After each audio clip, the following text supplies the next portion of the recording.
medio de diseño. El material que usamos. ¿De acuerdo? Y acá sobre este ya compartí, que es el capítulo que comenzamos hoy, aparte de fatiga, compartí este documento, que es un repaso de criterios de falla estática, ¿sí? Entiendo que eso se ve en el curso de regencia de materiales, ¿sí? Pero, pues, si alguien necesita revisar esa parte o tiene alguna confusión, ese material que lo pueden usar de referencia, ¿de acuerdo?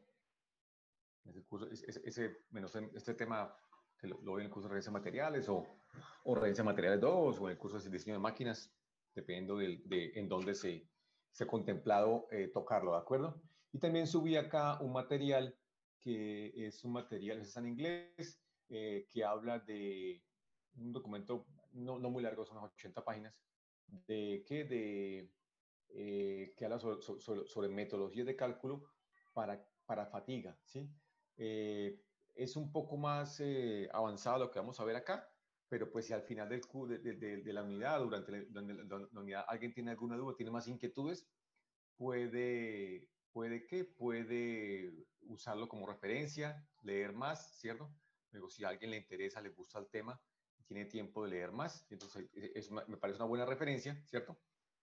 Bien resumida, en el que pues, se consideran los tres métodos principales, pues los tres abordajes ¿para qué? Para tratar problemas de fatiga, ¿de acuerdo? Entonces, ellos ya están subidos, están disponibles en el aula, ¿de acuerdo?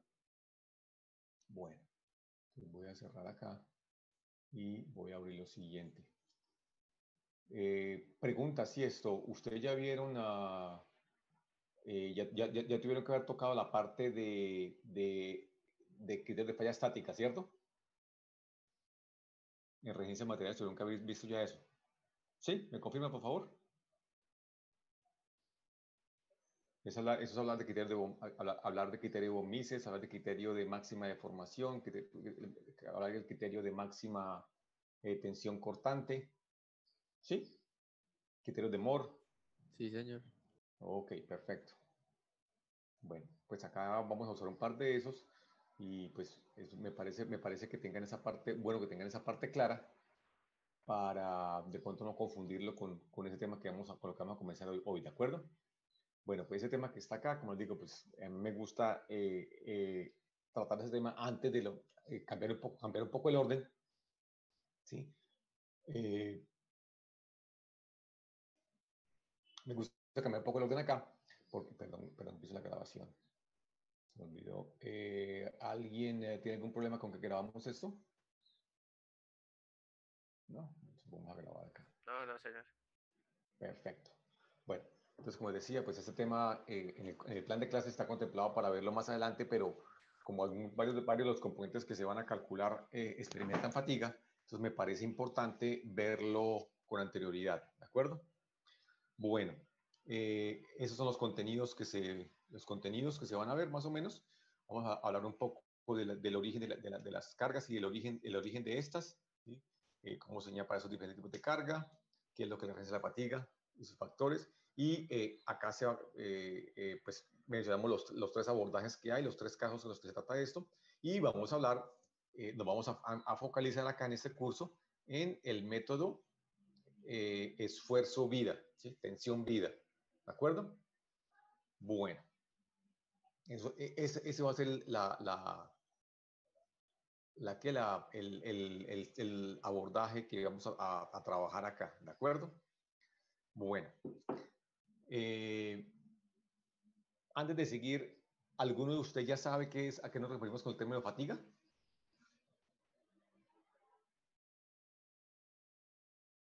Usted va a poner en Google y que fatiga y le saca estrés, le saca cansancio físico, ¿sí? Pero ya saben lo que cuando hablamos acá en diseño mecánico, en comportamiento mecánico de materiales, a lo que se refiere el término fatiga.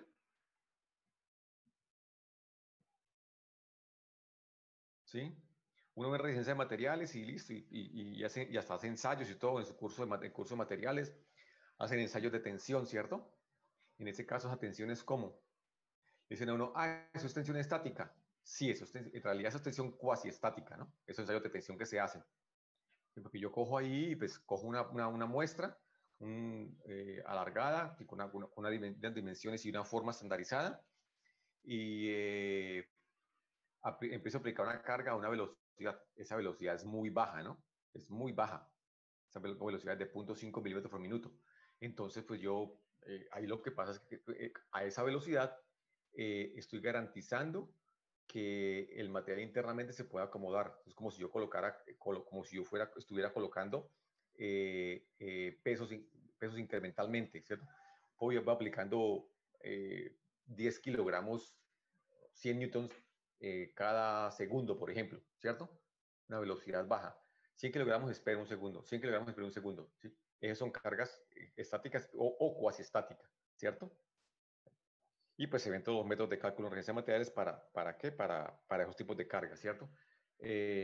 También se ven lo que sucede ahora cuando tengo más de una carga en diferentes planos, ¿cierto? Cuando ahí entra, por ejemplo, mi círculo de Moore, entran mis criterios de falla, ¿sí? Cómo comparo ese esfuerzo que actúa contra lo que el material me soportaría, ¿cierto? Entonces entran ahí los criterios de von Mises, criterios de Moore-Coulomb, criterios del máximo tensión cortante, bueno, todos esos que usted recuerda, ¿sí? Pero en esos casos la carga sigue siendo estática, ¿sí? La carga no me varía en el tiempo, ¿sí? ¿Qué sucede ahora? ¿Sí? Usted ve, por ejemplo, el eje, una suspensión de un carro, ¿cierto? Una suspensión de un carro, yo voy andando, ¿cierto? ¿Y qué sucede cuando pasa por un hueco? Ese esfuerzo al que está sometido, esa reacción que está sometida, ¿qué sucede? ¿Qué le sucede? Varía, ¿cierto? Me va a generar un pico de tensión, ¿sí? Voy a colocar algo por acá. ¿Sí? Acá eso me colocaría, me tendría un pico de tensión, ¿sí? Algo así, ¿no? Esto es, upa,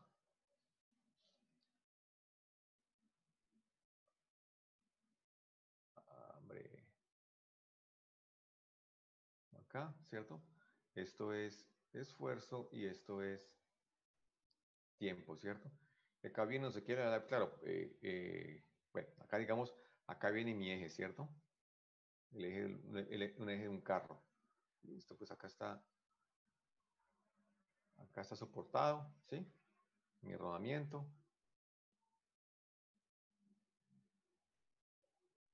¿de acuerdo? Y pues acá viene la fuerza, ¿cierto? Que actúa. Bueno, en realidad la fuerza, bueno, independientemente del sentido. No me interesa simétrico, no me interesa el sentido. Bueno, hagámoslo bien para no... Eh, eh, exactamente, la reacción que me da la rueda, ¿de acuerdo? Listo, como esto gira, ¿sí? Digamos que esto gira a velocidad angular constante, no tengo aceleraciones, ¿cierto? Entonces, ¿qué sucede? Cuando yo vengo acá, por ejemplo, y hago mi diagrama de cortante, ¿sí? ¿Qué tengo? Voy a tener este punto acá lo trato como un empotramiento.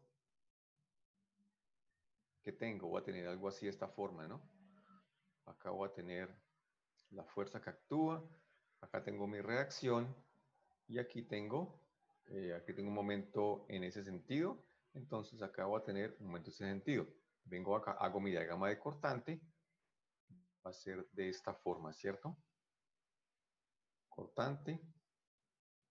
Y mi diagrama de momento, ¿cómo va a ser? Va a ser algo de esta forma, ¿no?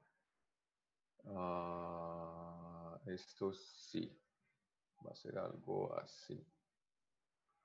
Brum, brum, ¿de acuerdo?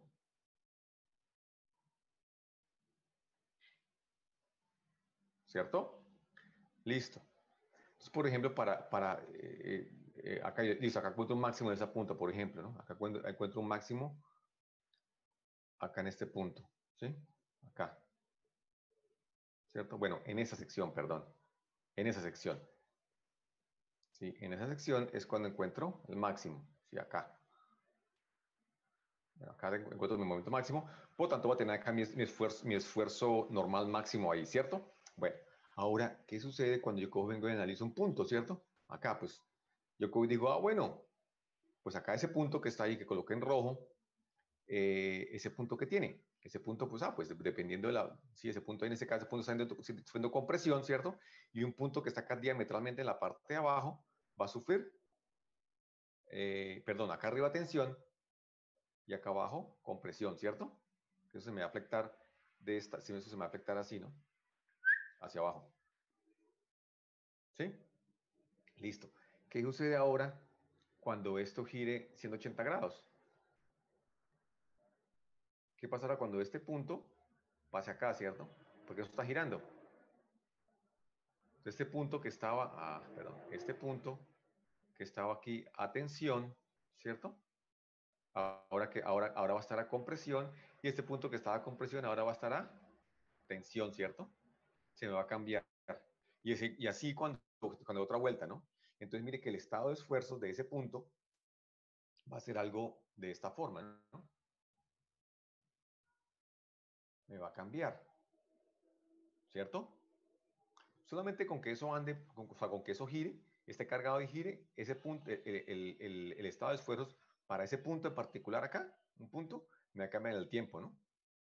¿Entendido? O sea, va a pasar acá de un esfuerzo de tensión, acá, a un esfuerzo de compresión, ¿sí? Ese punto, o sea, el estado de esfuerzos me alterna en el tiempo, ¿sí?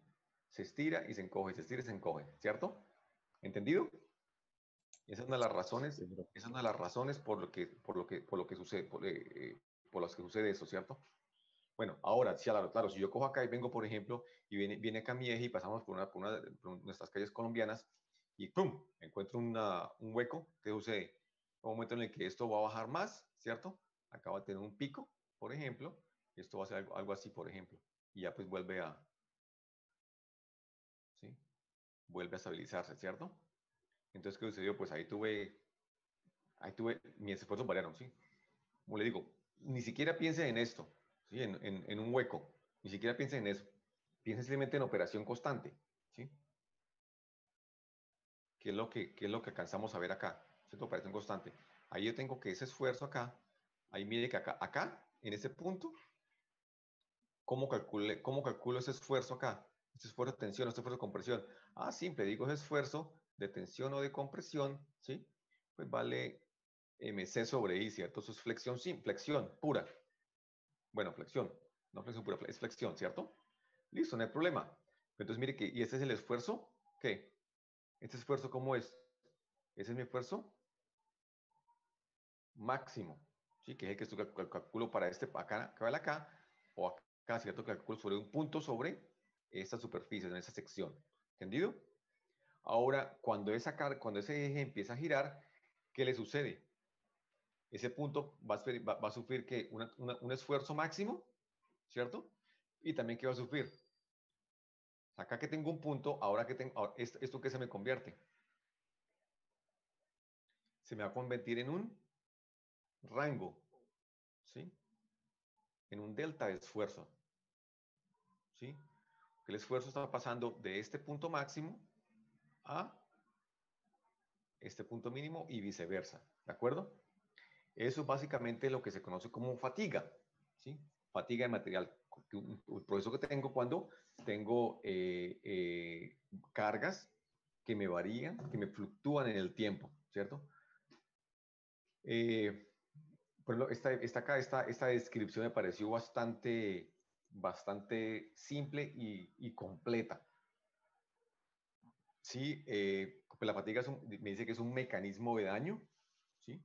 Ahí pues eso ya de pronto es un término nuevo para ustedes. Localizado, o sea que localizado significa que se está en un punto determinado que se produce por cargas que varían en el tiempo, cargas alternantes, ¿sí? Es un daño progresivo, ¿sí? O sea que no es algo que sucede súbitamente y que de pronto no lo vemos, es diferente. Algo que sucede, que va sucediendo, ¿cierto? Como una caries, por ejemplo, es algo que arranca desde algo muy pequeño hasta cuando ya tenemos que tomar alguna acción cuando es visible y tenemos que tomar alguna acción, ¿sí? Es un tipo de daño progresivo que consiste que tiene tres partes que son inicio, propagación y fractura súbita. ¿cierto? Esa carga cíclica me lleva a tener deformación plástica localizada, ¿cierto? O sea, en un punto determinado, yo experimento deformaciones y esfuerzos por encima de mi esfuerzo de fluencia, ¿sí? Pero eso es localizado, o sea, en un punto determinado, ¿sí?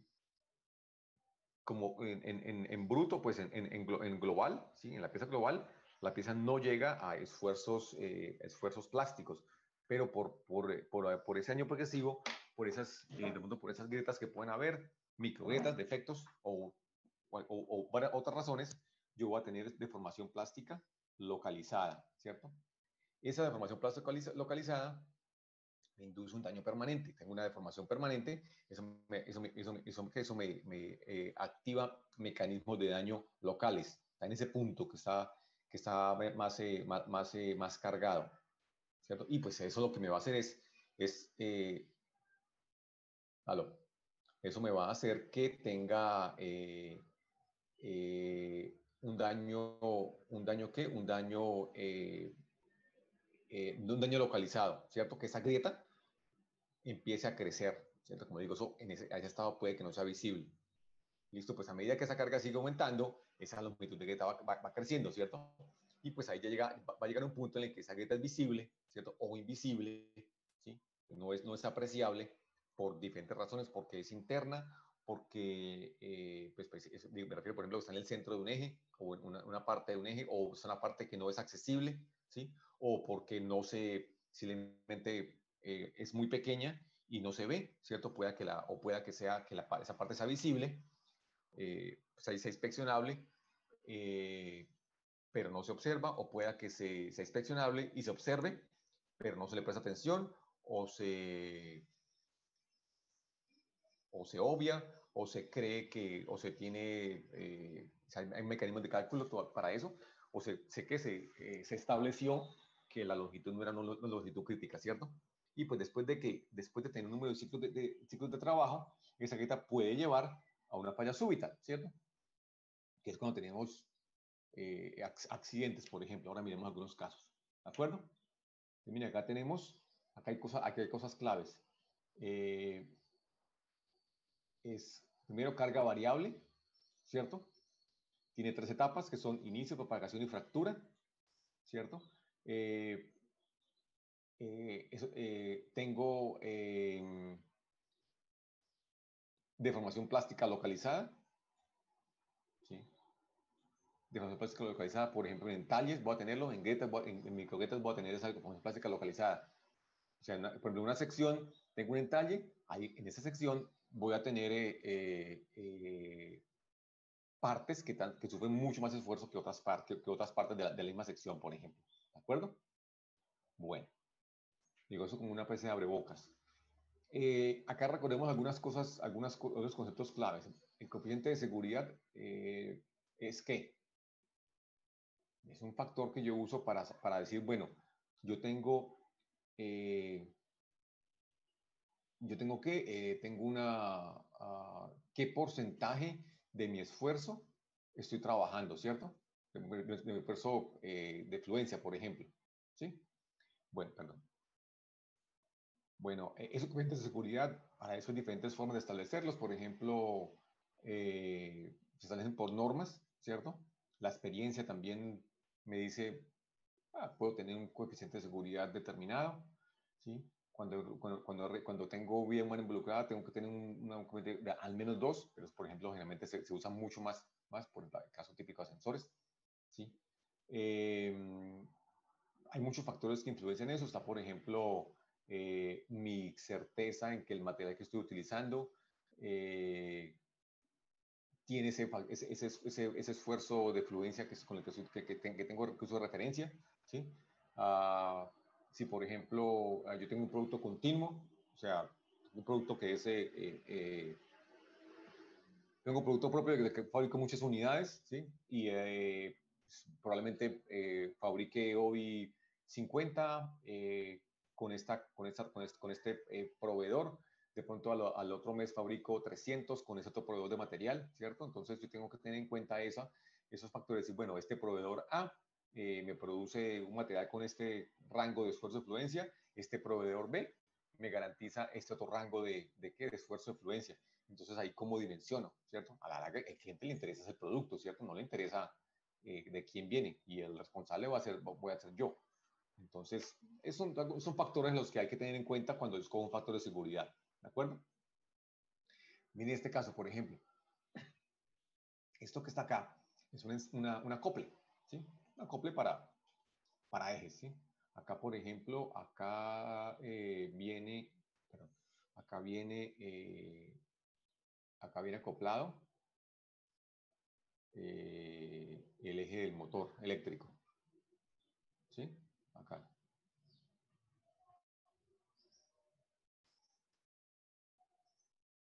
¿Listo? Ahí viene el eje del motor eléctrico. Y acá va el eje de mi proceso, ¿sí? ¿De acuerdo? Bueno, ¿por qué se usa eso? Pues más tarde los elementos se usan porque pues, mi unidad motriz es un elemento que yo generalmente compro, ¿sí? O son elementos independientes de mi proceso, ¿cierto? De mi máquina, de mi proceso, ¿cierto? Pues tengo que tener un elemento que los una. Entonces, por ejemplo, este es un caso, es un acople rígido, ¿sí? Acá tiene, por ejemplo, esto que es acá, es un disco, es un plato, ¿cierto? Acá tiene, por ejemplo, acá esos son como una especie de mangueras de tubos plásticos, ¿sí? Para absorber vibración, por ejemplo. Esos son los pasadores que me transmiten el movimiento. Acá un disco de separación, arandelas para fijación, ¿cierto? Bueno, acá en la parte de atrás deben venir también unas tuercas que no están, ¿cierto? Bueno, entonces en últimas, esos espárragos son los que me transmiten el cortante, ¿cierto? Acá esto gira, por ejemplo, bueno, esto gira en este sentido, me transmite un torque, ¿cierto? Y acá esto acá pues va a tener el torque del proceso, ¿cierto? Acá los puse en sentido contrario. Ok. Entonces, ¿qué? Entonces, pues cada uno de estos elementos, de estos pasadores, ¿sí? Me va a sufrir un cortante, ¿cierto? Y pues yo digo acá tengo, creo que son 12 pasadores, sí. Entonces acá tengo, cada pasador de esos, ¿cierto? Me va a sufrir acá un cortante por esa sección, ¿cierto? Acá tengo el torque, lo divido por este radio y calculo la fuerza, ¿cierto? Torque es fuerza por el radio, entonces acá calculo cuál es la fuerza que actúa sobre 12 pasadores. Acá pues por eso será, acá sobre cada pasador actuará un doceavo de esa fuerza, ¿sí? Porque tengo 12 pasadores, ¿sí? Entonces acá digo, pues listo, entonces acá calculo el esfuerzo cortante de esos pasadores, que eso será la fuerza que actúa sobre el área de ese pasador, ¿cierto? Listo, y pues calculo cuál es el qué, yo escojo un esfuerzo, un material, por ejemplo, ¿sí? Y pues digo, pues acá nos calculo el radio de ese pasador que necesito, ¿cierto? Y cojo acá mismo y dimensiono el pasador, la rosca, estos bujes de caucho, las perforaciones acá, listo, bueno, dime, es un dimensionamiento simple. Bueno, pues mire que acá cogí y hice esto, ¿cierto? Bueno, pregunta, como dice comercial, esa carga en el tiempo, ¿cómo es?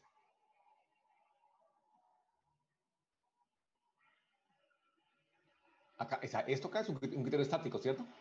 Esto que hicimos acá es un criterio estático. Esa carga en el tiempo, ¿cómo es?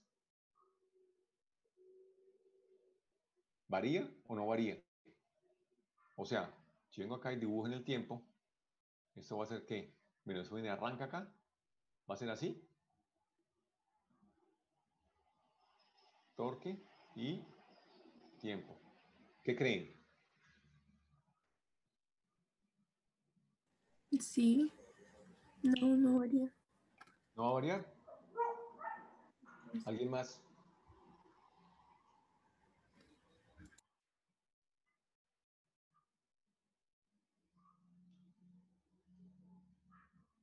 Nos afectó la lluvia. Tiene una variación inicial Es y luego constante, se ¿no? mantiene en velocidad es constante. ¿Qué opinan? ¿Alguien más?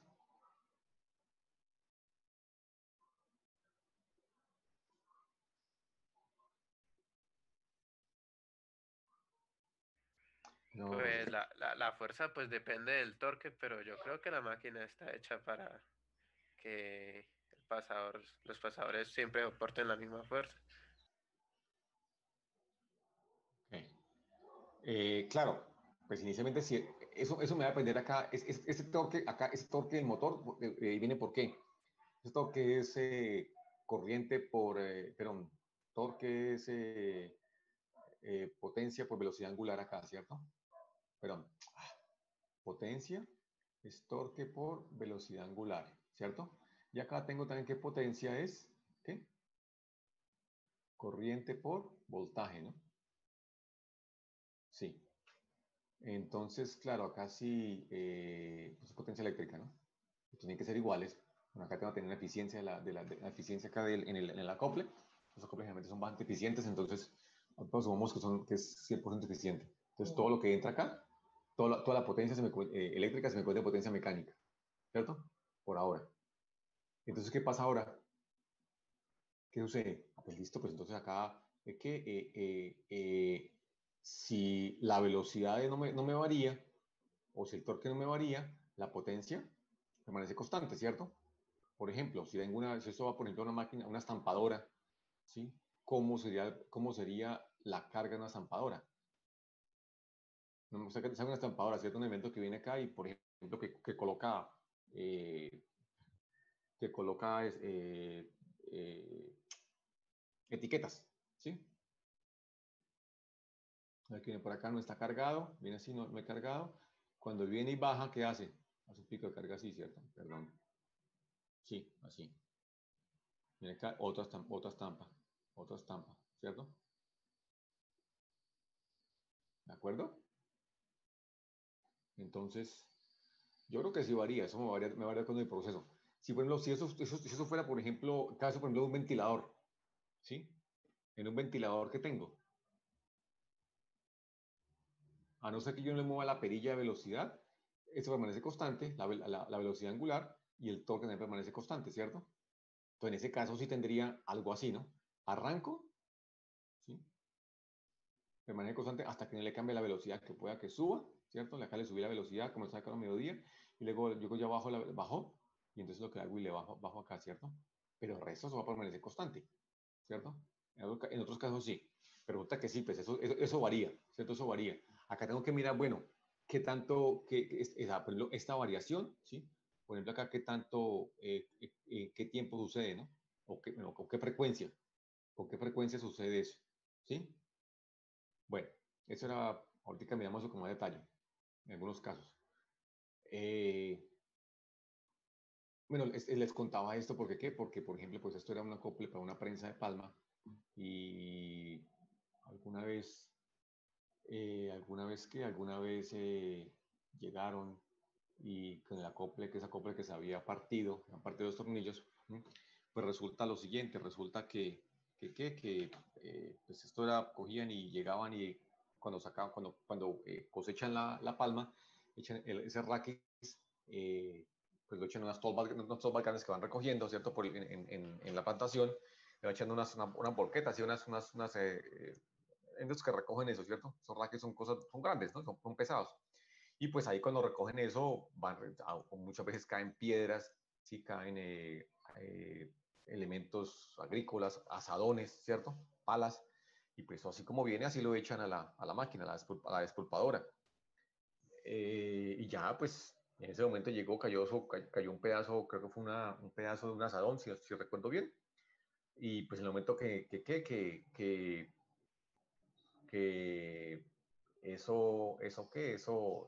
ese asadón cayó dentro de la prensa, ¿sí? ¿Qué le sucede a la velocidad? Si tengo un elemento, un elemento tan rígido como una punta de un asadón, cae dentro de una máquina de moler, una prensa de tornillo, ¿sí? ¿Qué le sucede a la velocidad de eso? ¿Ah? ¿Será que va a andar más rápido o más descanso? Más despacio. Disminuye.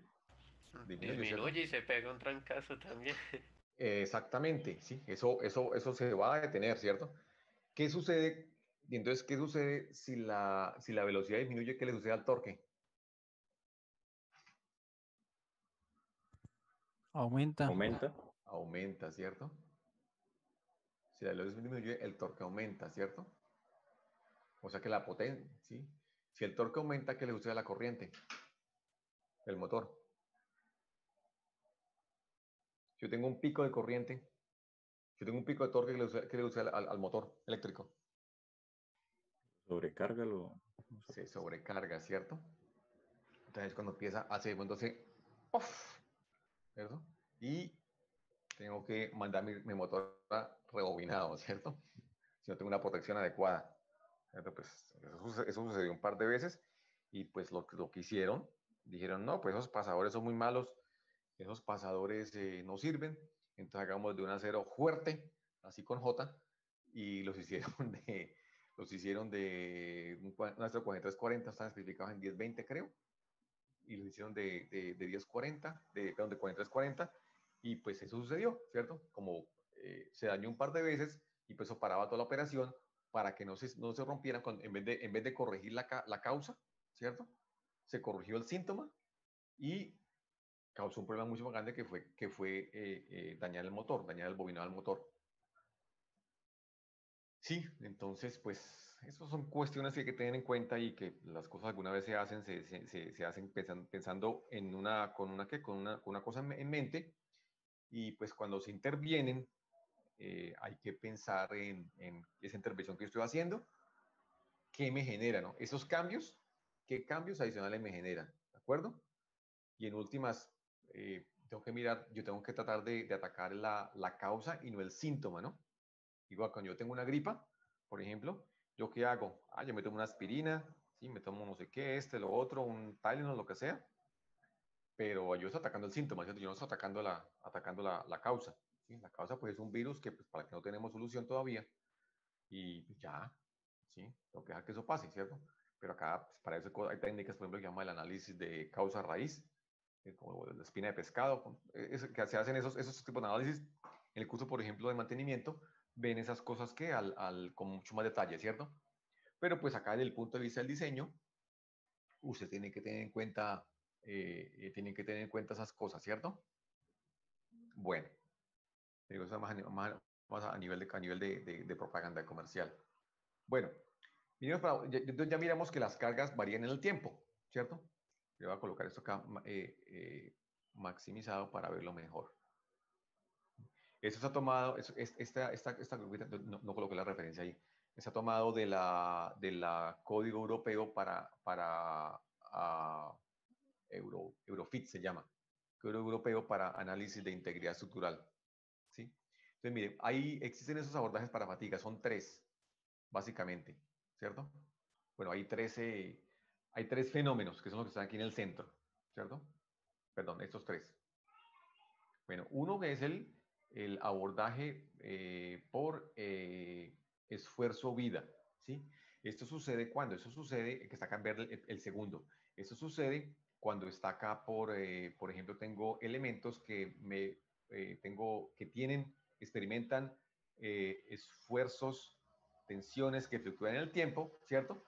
Pero son tensiones tensiones en el rango elástico y tensiones que me van a generar vidas por encima de 10.000 ciclos, ¿sí? O más, ¿cierto? Ese es el caso, acá se usa un método que digamos es un método en bulto, ¿cierto? Yo calculo esfuerzos en bulto, pues como ejemplo con métodos que usan referencia de materiales, por ejemplo, ¿cierto? Uso unas cosas que se llaman concentradores de esfuerzos, unos parámetros de cambio, unos modificadores, y con eso estimo vida, ¿cierto? Si a este elemento eh, se somete a este nivel de esfuerzo, 50%, por ejemplo, 50% del esfuerzo de fluencia o de esfuerzo último, y esto me va a durar, calculo que esto me va a durar 800.000 ciclos, por ejemplo, ¿cierto? Calculo que esto me va a durar más de 2 millones de ciclos, Listo. Ese método se llama, es el método SN, el método esfuerzo, S, vida, ¿de acuerdo? Bueno, existe este otro, ¿cierto? Que es acá, la segunda y tercera columna, ¿sí? Que es perdón, la cuarta columna, perdón. El que está aquí en azul, que dice Local Stress Strain Approach. Ese se usa cuando tengo un elemento que está sometido a tensiones por encima de mi esfuerzo de fluencia, o sea, esfuerzos plásticos. Entonces, en ese caso, yo uso un abordaje por deformaciones, ¿cierto? Esos métodos generalmente me van a producir vidas que no van a estar por encima de los 10.000 ciclos, generalmente, ¿sí? Sí, o sea, un elemento que está sometido a ese valor de deformaciones me va a generar vidas relativamente cortas, ¿cierto? Pues es cuando entra a decir, bueno, ese término relativo porque pueda, por ejemplo, que un elemento no cambie tanto, no tenga la fluctuación de esfuerzos, no sea tan frecuente, entonces, yo puedo tener, no voy a tener que hacer un elemento tan robusto, ¿cierto? Ese método se llama deformación, acá por la letra que epsilon, deformación vida, ¿cierto? Eh, Existe otro método, que es el método que está aquí a la derecha, ¿sí? Que es el método, se llama de ADN. Este método es el que yo uso cuando tengo elementos en los que tengo ya grietas que son visibles, ¿cierto? Y aquí quiero enfatizar en el término visible, perdón, no más visible, que sean detectables. Mami, la palabra exacta es detectable, ¿sí? ¿Qué sucede? Ustedes ya vieron o están viendo un curso de ciencia de materiales, ¿cierto? O de pronto sus cursos de química, ya vieron que la materia pues se tiene defectos internos, ¿cierto? Tengo una serie de defectos a nivel microestructural, por ejemplo, inclusiones, vacancias, ¿sí? O a nivel ya de grano, por ejemplo, tengo bordes de grano, tengo, bueno, una cantidad de defectos, ¿cierto? Que son inherentes a la materia, ¿sí? Aparte de eso, puedo tener defectos que son producidos por mi proceso de fabricación. Por ejemplo, una rugosidad debido a un maquinado, ¿cierto? Yo hice un maquinado rápido, maquinado de desbaste, lo hice a alta velocidad, pues eso me va a generar superficies más rugosas que pueden ser puntos para generar grietas.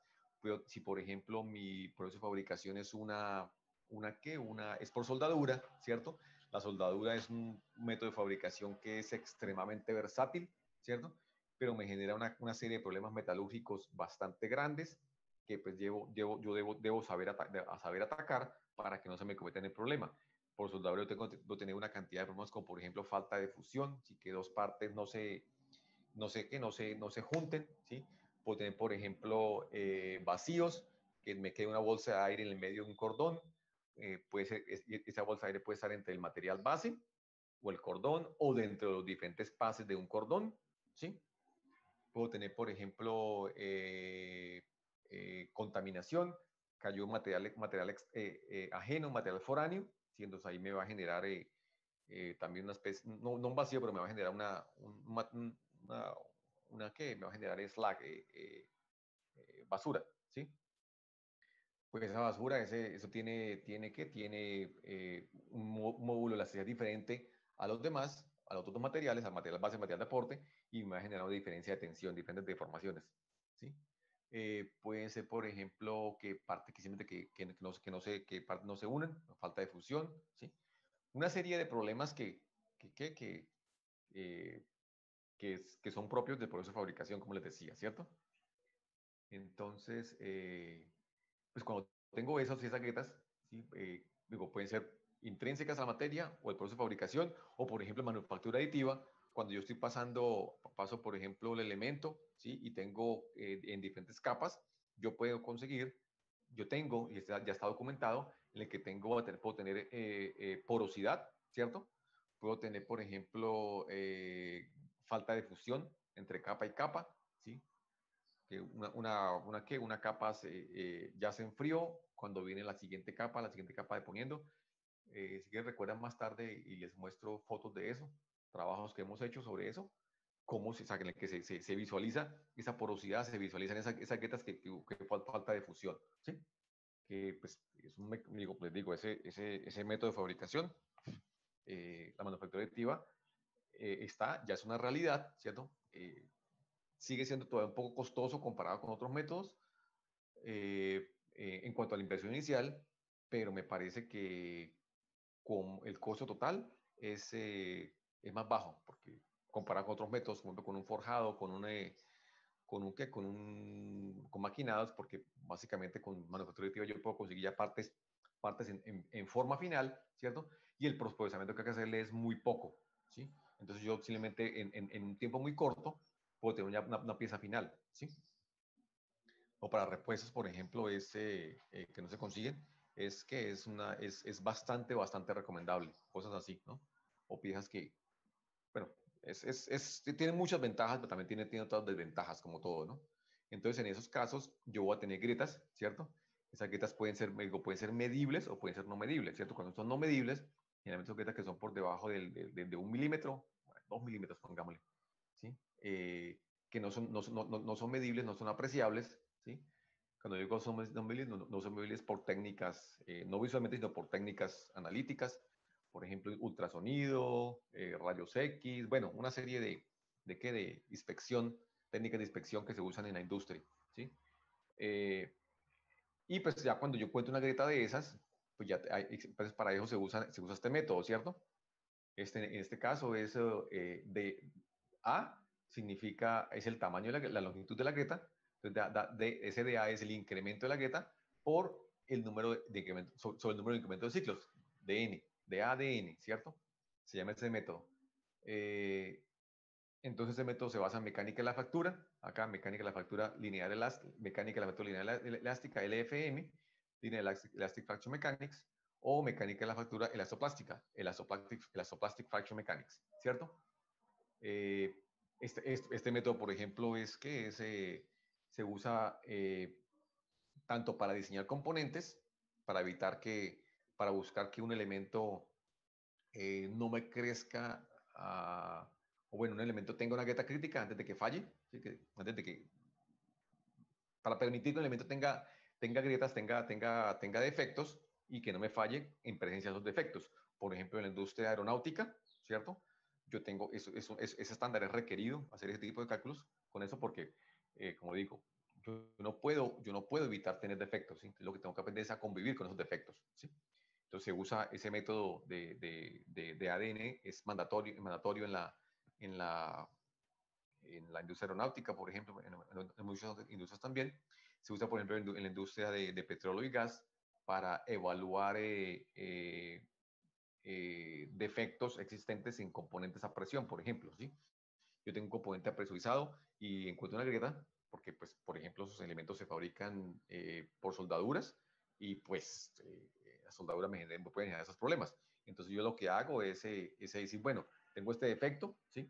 Ese efecto me genera un parámetro que se llama el K, factor de intensificación de tensiones, esta que está acá, y pues para eso existen métodos para calcular eso. Entonces yo cojo y calculo esas tasas y digo, bueno, esta tasa de crecimiento, incremento de grieta de A sobre el incremento de ciclos de carga, me va a llevar a que esto trabaje, tengo por ejemplo 5.000 ciclos de carga antes de que esa grieta crezca hasta un tamaño crítico, ¿cierto?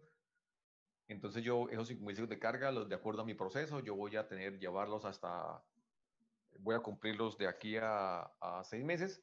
Entonces yo tengo esos 6 meses para programar una parada, para programar una reparación, para programar un recambio, ¿cierto? En el componente, ¿sí? Y ese método es muy usado, acá en Colombia se usa mucho en la industria petrolera, ¿cierto? Bueno, esos métodos que están, esos abordajes que están ahí, se pueden usar, pueden ser en qué, pueden ser en una dimensión, en 2 dimensiones o en 3 dimensiones, ¿cierto? Como tengo cargas uniaxiales, cargas biaxiales o cargas triaxiales, ¿cierto? Generalmente, el más común, por simplificación, es el método unidimensional, ¿cierto? Y pues acá en el curso vamos a trabajar con el abordaje esfuerzo-vida, este que está acá el primero, el SN, unidimensional.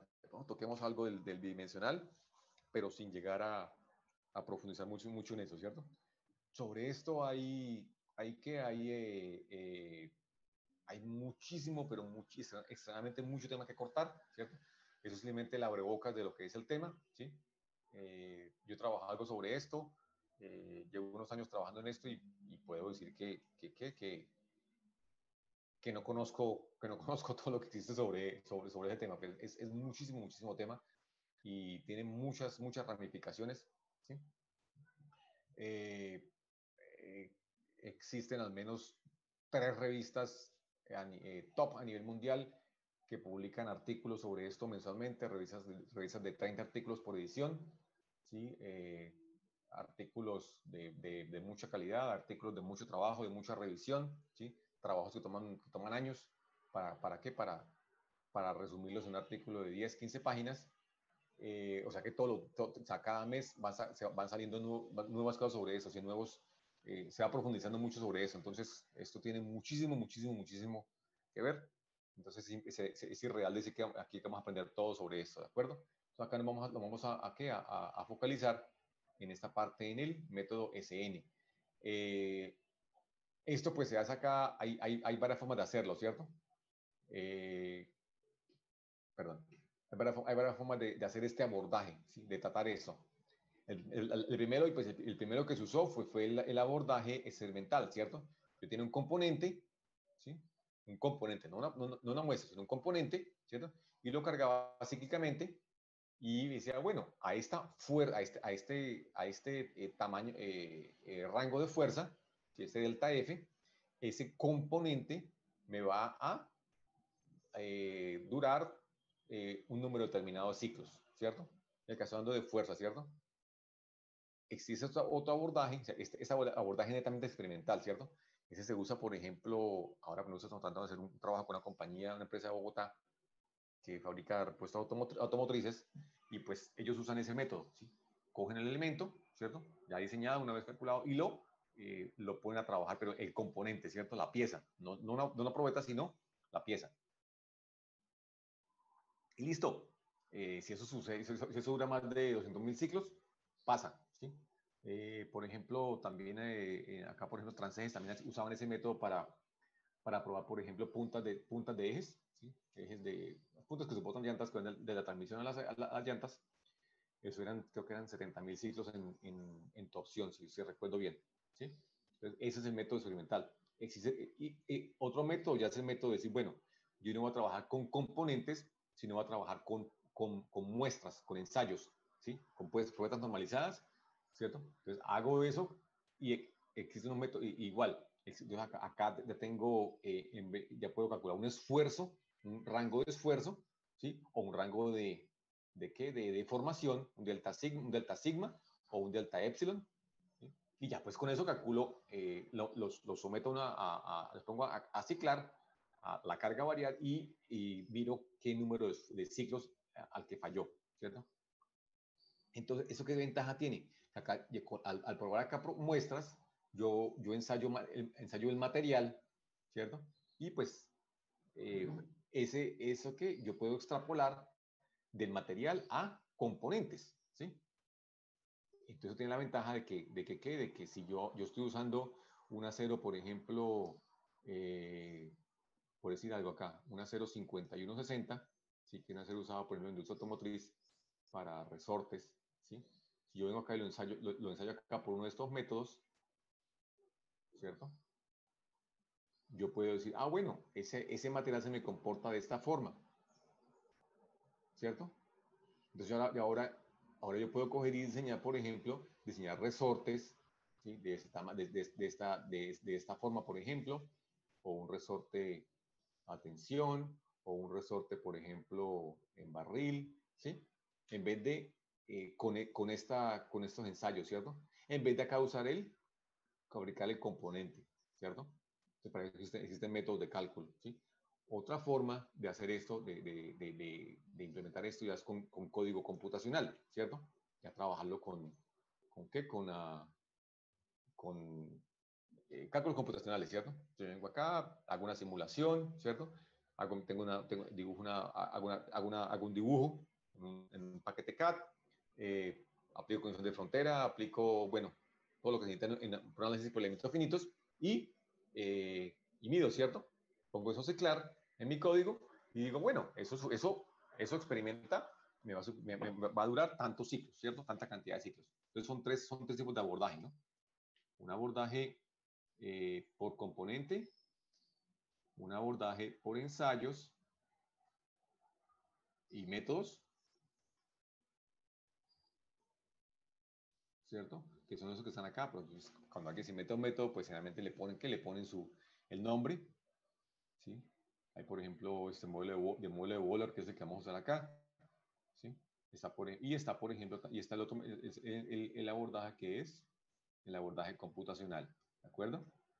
Bueno, pues acá nos vamos a centrar acá en métodos, yo no voy a decir que analíticos porque esos métodos en realidad no obedecen, no son deducidos, son métodos más bien por observación, ¿sí? Y para casos en los que tengo esfuerzos que me producen vidas largas, ¿cierto? Entonces, a eso es lo que nos vamos a dedicar ¿en qué? En este curso, en esta parte del curso. ¿Entendido? ¿Preguntas? ¿Inquietudes? Profe, una pregunta. Dime. El proceso que usted había mencionado, creo que la clase pasada, el MagnaFlux, ese proceso para ver las grietas, digamos, ¿eso es solamente para hacer chequeos o en la fabricación también se usa? Eso es solamente para la superficie, ¿no? Sí, señor, superficial. Es superficial, sí. Es superficial, sí. Las veces que yo lo he visto para producto, si me recuerdo si lo usaban para producto final. Me explico, por ejemplo, alguna vez lo vi acá acá en una forja, en el anillo vial, por ahí atrás, se llamaba Forjandes, Forjas de Colombia antiguamente se llamaba. Ellos fabricaban, por ejemplo, fabricaban cigüeñales, ¿sí? Entonces eran forjados y después de estar forjados los pasaban por ahí, por el magneto para mirar si tenían grietas superficiales. De esa planta los enviaban a Transejes, en Girón, ¿cierto? Allá a 20 minutos, 15 minutos, y allá los maquinaban, ¿sí? Hacían perforaciones, acabados en los muñones, bueno, esos tipos de maquinados. Allá entiendo que también después de eso también les hacían eso, lo usan como producto final, no lo usaban dentro del proceso, ¿sí? Pero sí es algo que es superficial. Eso es porque entiendo que es un proceso que es barato comparado con, por ejemplo, con rayos X, sí, que se usa más, el rayos X luego se usa más, por ejemplo, para soldaduras, tomar placas de rayos X para mirar, por ejemplo, la calidad de una soldadura. ¿Sí? ¿Sí es buena tu pregunta? Sí, señor, profe, gracias. Listo, con Profe, gusto. ¿y Transeje sigue funcionando común y corriente? Sí está Bajó funcionando. igual. Sí, pues la verdad, pues hace rato no voy por allá. Pero sí, o sea, ellos producen componentes, no como producían antes. Pero digo, parte de esos equipos se lo llevaron para Venezuela, parte de esos equipos se lo llevaron para Ecuador. Según entendí ahora que estuve en contacto por ahí con alguien, pero no estaba allá, hay planes ¿para qué? Para retornar la producción que tiene en Ecuador, traerla para acá de nuevo. Sí, porque siempre escucho como... Esos son, ¿qué? Esos son eso ahí se miran muchas variables, disminución de impuestos, mercados, logística, bueno, una serie de variables que muchas veces no tienen que ver con la parte técnica en la que está involucrado uno. Dime. Sí, claro. Sí. ¿Sí? Sí, porque siempre he escuchado como cosas de Transejes, una super mega empresa, pero ya ahorita como que casi no se escucha, no sé. Entonces por eso preguntaba. Sí, ellos funcionan, pero pues sí, entiendo que no es lo que había antes. Y cuando digo antes es ¿por qué? Porque en los 90, en los 80, no sé, lo como en los 80, si no estoy mal, en los 90 era la planta fabricaba mucho más componentes de los que fabrican ahora. Gradualmente han llevado, han trasladado producción hacia otros países. Entonces, bueno, ellos le fabrican componentes a ¿qué? Para diferentes países, ¿sí? Por ejemplo, bueno, sí, esa empresa, eso es parte del grupo Dana, que es una empresa americana. También tenía acciones ahí, el GKN creo que se llama, una empresa británica. Entonces ellos proveían partes para ensambladoras, ¿cierto? Entonces, pues depende, esas son negociaciones que se hacen ¿qué? Pues a niveles ya mucho más elevados los que de acá, y pues acá se limita que a veces es producción, ¿sí? Entonces acá tienen lista, entonces llegó por ejemplo Chevrolet decidió que va a producir acá la Loop 2200, ya ni me acuerdo cómo se llama esa camioneta, ¿sí? Entonces para eso llega Dana y dice, bueno, mire, para eso entonces empiezan a mirar proveedores.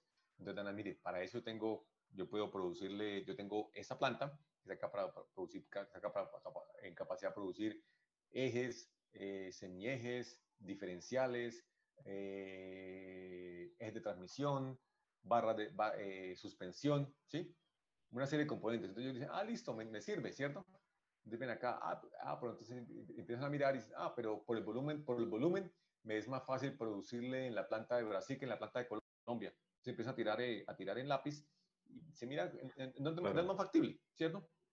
Claro, por ejemplo, en Brasil, sí, por ejemplo, Brasil es un país que tiene acá, en Sudamérica, un país que tiene hay 7 marcas ensamblando vehículos, ¿sí? Es un mercado bastante grande, ¿sí? Uno va, por ejemplo, en el interior de Sao Paulo y se encuentra plantas de ensamblaje y plantas que le fabrican, que trabajan con la industria motriz, pero es impresionante, ¿cierto? En toda la zona, sí, en la parte oeste de Río, hay ensambladoras en Paraná, ¿sí? En el norte de México, por ejemplo, también ensambladoras de automóviles, porque México, por ejemplo, es el cuarto ensamblador de automóviles a nivel mundial, porque le producen muchísimo automóvil al mercado americano, ¿sí? Entonces, ahí en esas partes, pues, llegan esos proveedores, como en este caso, por ejemplo, Transejes, ¿sí?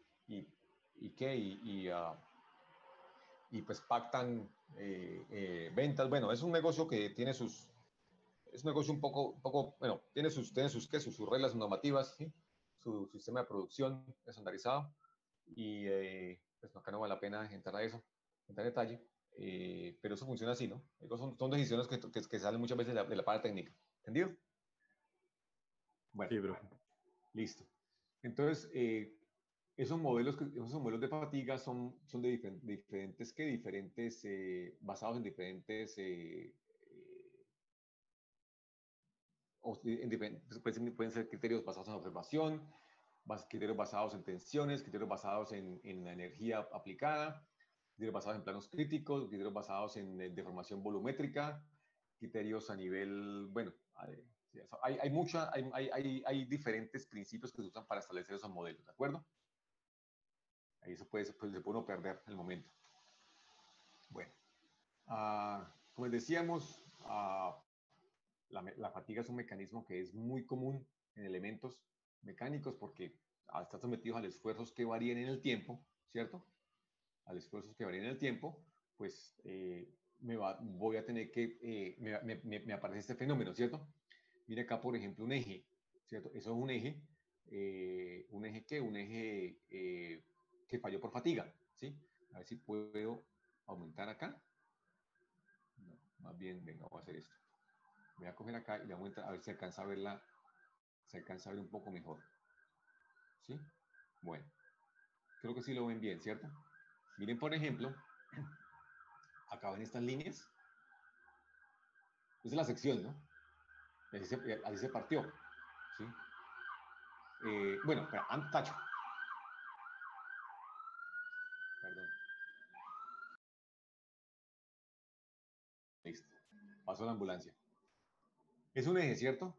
Pero acá como lo vimos acá al principio, ¿sí? Un eje pues está sometido a esfuerzos fluctuantes, ¿cierto? Acá, este punto que arriba está sometido, para esa posición, está sometido a tensión. Cuando gire 180 grados, va a sufrir compresión, ¿cierto?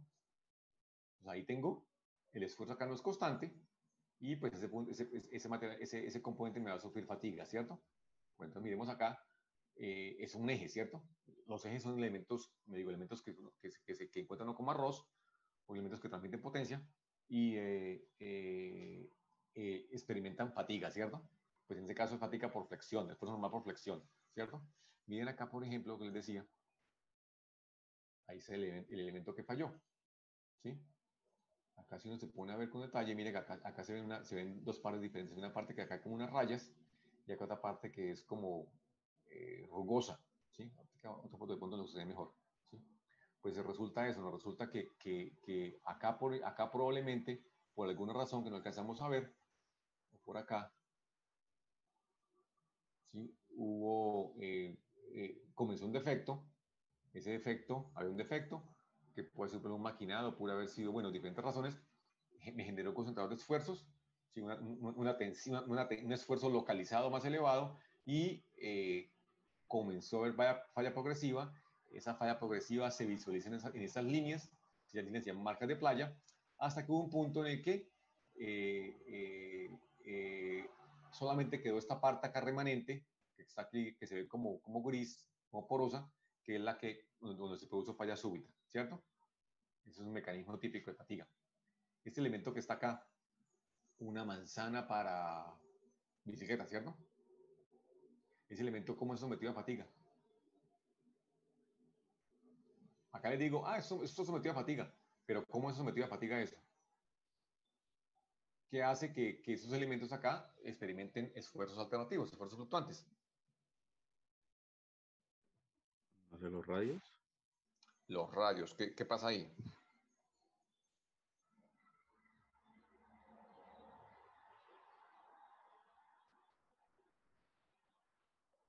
De pronto fue un golpe que sufrió la llanta, ¿no? Pero no quedó toda vuelta nada. Pero no, sin necesidad de golpes.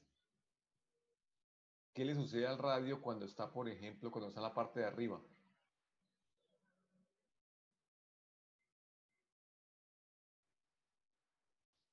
¿Sí? A ver si hacemos acá el dibujito.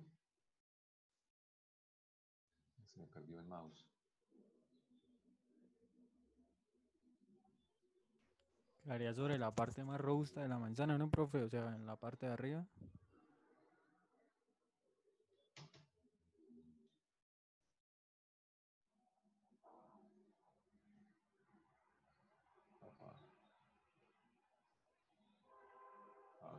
A ver, listo, ya tenemos acá. Vale, lo podemos hacer acá. Muy bien, podemos concluir. ¿Qué sucede acá? Bueno, aquí tengo la rueda, ¿sí? Aquí está la manzana y aquí tengo el radio, ¿cierto? ¿Cómo está cargado ese radio ahí?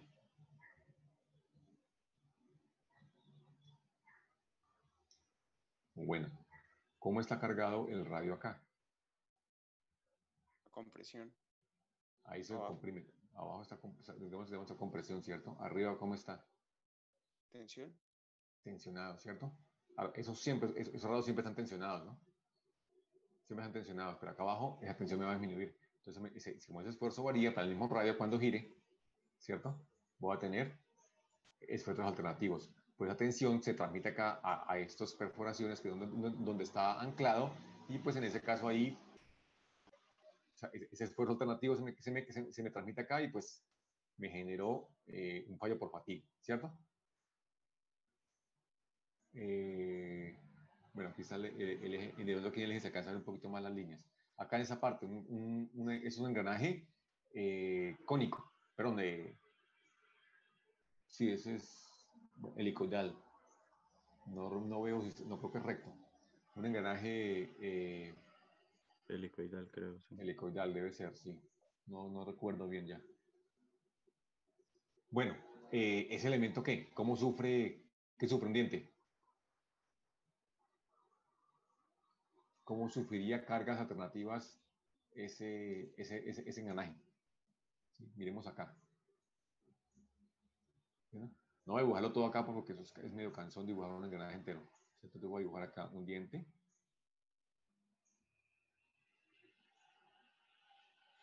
¿Cierto? Acá, y acá viene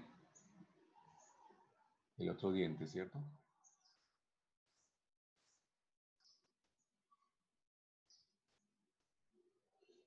Esto gira acá y gira acá. Este gira así. ¿De acuerdo? Bueno, ¿qué usa aquí en el contacto? Ahí tengo una fuerza, ¿cierto? Ahí hay una fuerza. Y recuerda que la fuerza es normal a su línea de acción. Entonces acá tengo una fuerza así y otra fuerza acá, ¿entendido? Esta fuerza actúa sobre este rodamiento, sobre este diente, y esta fuerza de arriba actúa sobre ese diente, ¿cierto? ¿Qué sucede acá que ya no están en contacto? Por ejemplo, este diente ya no está en contacto. ¿Qué fuerza sufre? Este engranaje. ¿Qué fuerza sufre? Ninguna, ¿cierto? Ninguna. Entonces, si yo vengo acá y grafico eso en el tiempo, ¿cómo va a ser la fuerza? Ah, bueno, esto que está acá, este diente, ¿cierto? ¿Cómo puedo modelar eso? ¿Cómo puedo simplificar ese diente de engranaje? ¿Será que puedo simplificarlo como una viga en voladizo? Claro, ahí mi sección es variable, ¿no? ¿Pero puedo usarlo como una viga en voladizo? Yo creo que sí, ¿cierto? Claro, hay una simplificación, pero puedo modelarlo de esa forma, puedo aproximarlo ahí, como una viga en voladizo. Ustedes están calculando una viga en voladizo. Ya, ¿cierto? Entonces, miren que si yo vengo acá, yo puedo mirar, entonces esa parte aquí que sufre, al cargarlo de esta forma acá, ¿qué sucede este elemento? Este elemento que tiene, segmento de tensión, ¿cierto? Y aquí bajo compresión, ¿sí? En ese sentido de giro, ¿no? Está girando así. Si el sentido de giro me cambia, pues es diferente, ¿no? Pero como es simétrico no hay problema. Entonces miren que para un punto, por ejemplo, este punto, por ejemplo, T, ¿qué va a hacer? Viene por acá, acá está cargado, en ese punto está cargado, no, ¿cierto? Entonces, ¿qué esfuerzo genera? ¿Qué esfuerzo experimenta ese punto? Cero. O un valor cercano a cero, ¿cierto? De pronto la velocidad. Entonces vengo acá y esto viene así. Mira, viene acá. No hay nada. Cuando entra en contacto, ¿qué sucede? Va a hacer esto. Va a hacer contacto y sigue así, ¿no? Y esto pues lo va a repetir. Esto es proporcional a el número de dientes en minúsculas, para no usarlo con... ¿Sí? Esto es proporcional a el número de dientes. Claro, y a la velocidad, ¿no? También de la velocidad de giro.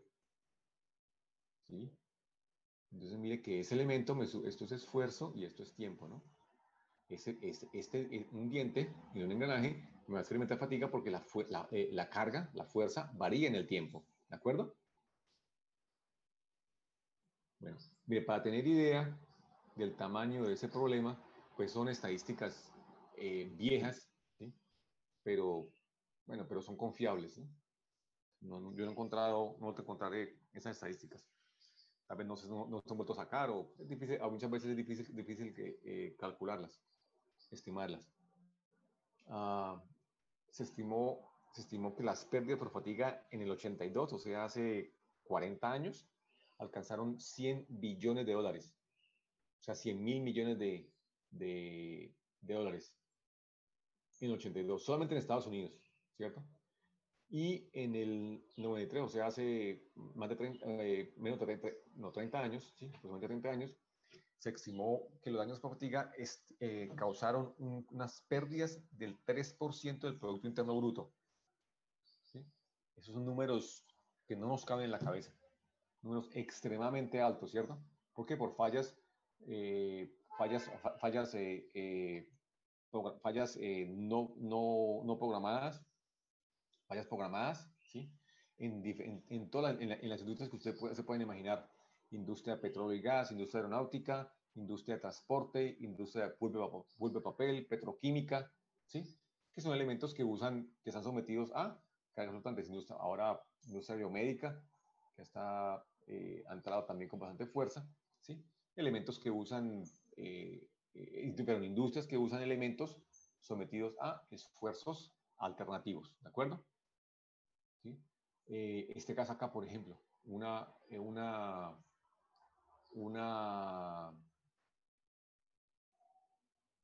el tren de aterrizaje de un avión, ¿cómo experimenta esfuerzos fluctuantes?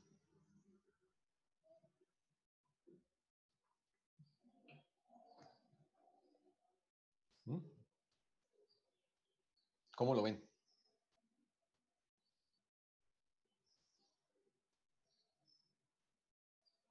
¿Cómo me varían los esfuerzos fluctuantes ahí? ¿Cómo creen que varían? Algo parecido acá, ¿cierto? Solo que en este caso son esfuerzos de compresión. Acá algo similar a este, ¿no? Pero no esfuerzos de compresión, ¿no? Cada vez que aterriza, ¿sí? Eso me va a sufrir esfuerzos de compresión, ¿cierto? Cada vez que aterrice eso. Eso va a ser algo de esta forma, ¿sí? Este me voy a aventurar a hacerlo. Algo así viene acá y... Sí, algo así. Y acá pues me va a quedar con un remanente, ¿no? Me va a quedar cuando está posado en tierra. Una vez sube, pues, de acá y queda en cero, ¿cierto? Cuando vuelve a aterrizar, otra vez lo mismo, ¿no? Y queda con un remanente. ¿Sí? Algo así. ¿De acuerdo? Acá, por ejemplo, acá también tengo, por ejemplo, esto es si recuerdo bien, es se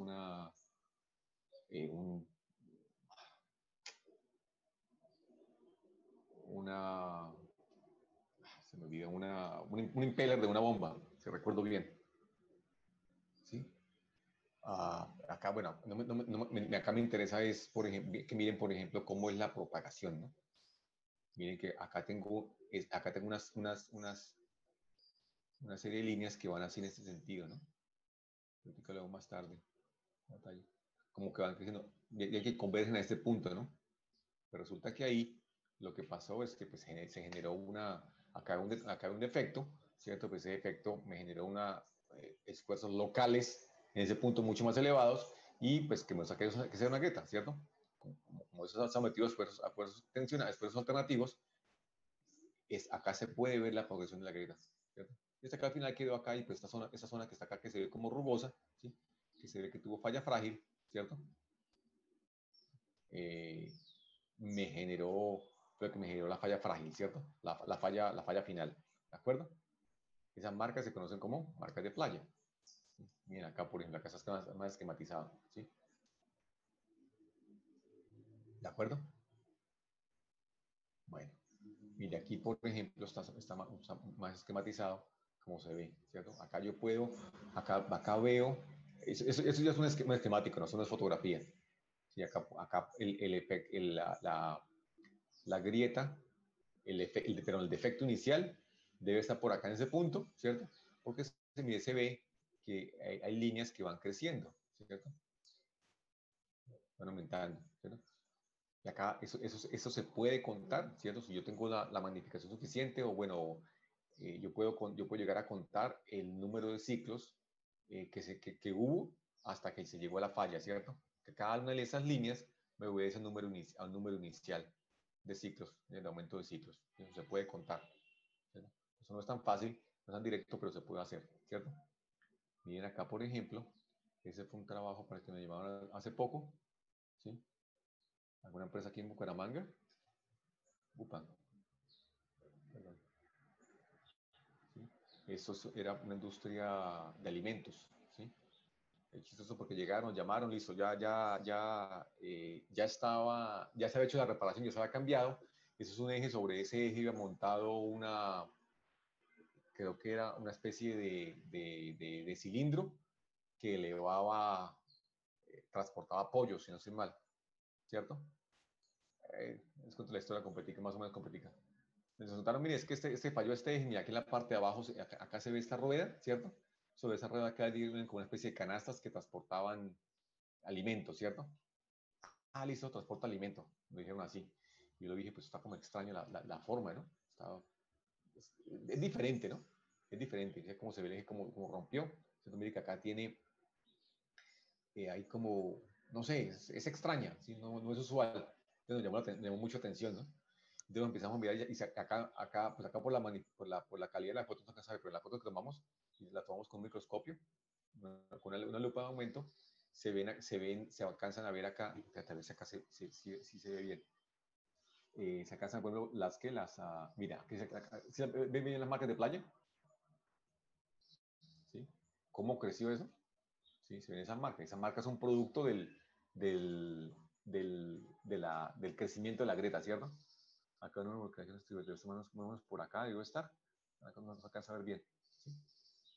Y pues empezó a crecer, ¿cierto? Creció hasta que esta parte quedó remanente.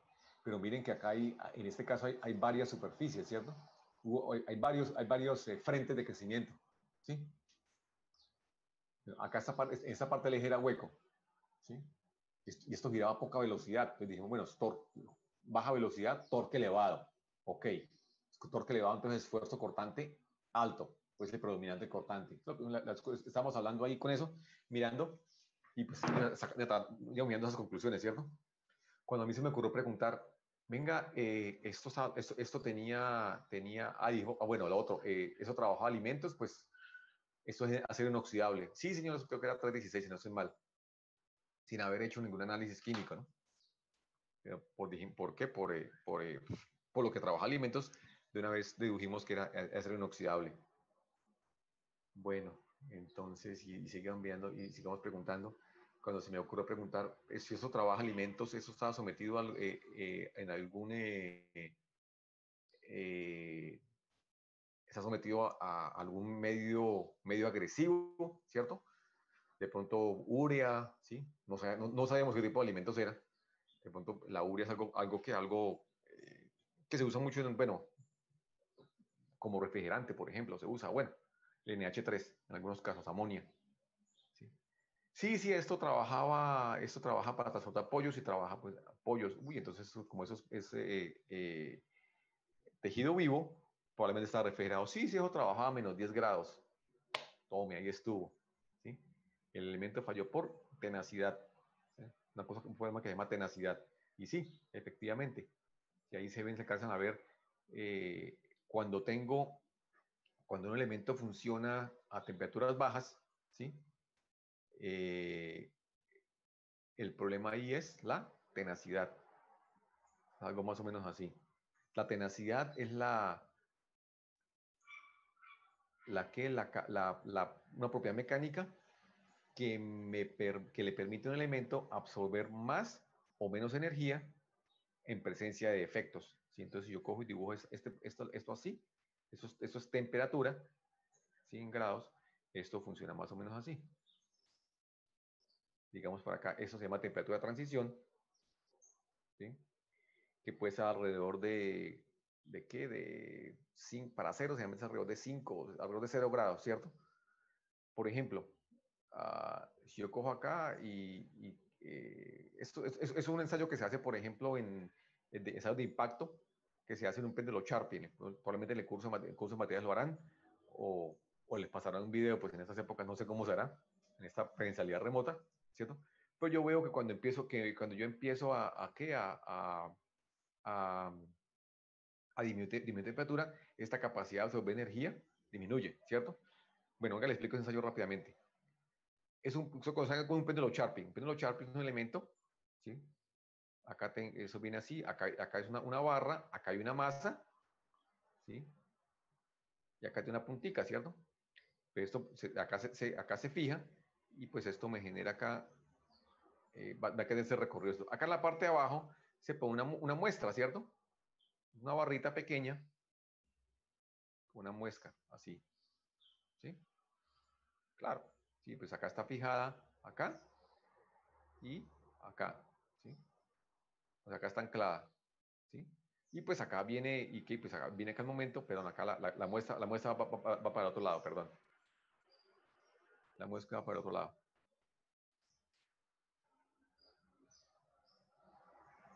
Ahí.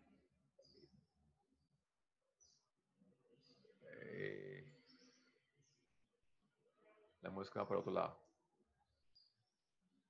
¿Sí? Acá viene así y aquí viene mi muesca, ¿cierto? Listo. Claro, cuando esto viene acá, esto impacta, ¿qué sucede?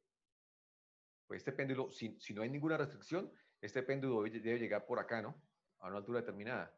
Y eso lo calculo. Yo voy calculo, conozco esta energía disponible, que es eso es energía potencial, mg por h1. Y aquí tengo esta que es la que absorbe, ¿cierto? mg h2, ¿cierto? Si no hay nada, pues llega hasta esta h2, ¿cierto? En vacío, o sea, sin nada, sin ningún elemento. Entonces, cuando vengo acá y empiezo y pongo acá este cuerpo, esa muestra, pues eso qué, eso va a llegar y va a llegar hasta una altura determinada, ¿cierto? Cuando pongo el elemento, pues ese elemento ahora va a llegar por acá, ¿cierto? Entonces, esta diferencia de altura, ese delta H, es la energía que consumió rompiendo ese elemento, ¿cierto? Entonces llego por acá, pues esta temperatura ambiente, entonces estuvo por acá. Entonces ahora vengo acá y cojo esta muestra, la caliento, por ejemplo, la pongo en un termo de agua hirviendo, ¿cierto? Y pues va a absorber más energía, ¿cierto? Va a llegar hasta mucho más arriba. Ahora pongo otra muestra, la pongo, por ejemplo, en una mezcla de agua con hielo, ¿sí? Pierde energía, y hago el ensayo y pues va a llegar mucho más, acá más por abajo, ¿cierto?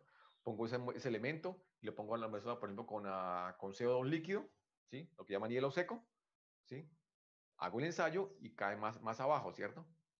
Hasta el final, acá lo puedes comprar de diferentes formas. Lo pongo, por ejemplo, con nitrógeno líquido a menos 198 grados y va a llegar por acá, ¿cierto? Y cojo acá y tengo y genero mi curva, ¿cierto? Es algo más o menos así.